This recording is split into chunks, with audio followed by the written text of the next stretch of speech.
नमस्कार. टीव्ही 9 मराठीच्या 8 PM special report मध्ये आपलं स्वागत. मी प्रज्ञा. आणि बुलेटिनच्या सुरुवातीलाच महत्त्वाची बातमी कोल्हापुरातनं.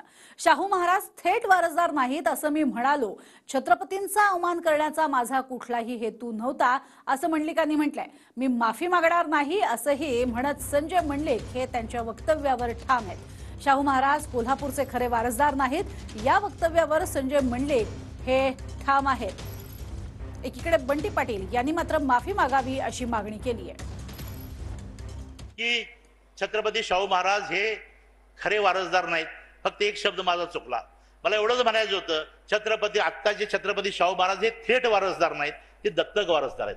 ते म्हणालो काय माझं कपोल कल्पित नाही. हा पुढारीमध्ये लेख आलेला आहे. इथं बाबूराव धारवाडेने प्रकाशित केलेलं पुस्तक आहे आणि या पुस्तकामध्ये हे उल्लेख आहे. आणि म्हणून इतिहास सुद्धा माहिती नाही असलेली मंडळी राजकारणामध्ये आहेत. खरं म्हटलं तर एका शब्दानं सुद्धा मी शाहू महाराज साहेबांचा अपमान केला नाही. आज सुद्धा त्यांच्यावर आदर आहे. फक्त मी एवढंच म्हणालो की ते थेट वारसदार नाहीत. थेट वारसदार कोण असतील तर तुम्ही आम्ही आहोत, शाहू विचाराची मंडळी आहोत, हा विचार माझा आहे. आणि हे होत असताना तो विषय ठेवायचा बाजूला आणि संजय मंडलिकांनी माफी मागितली. कशाबद्दल माफी मागायची?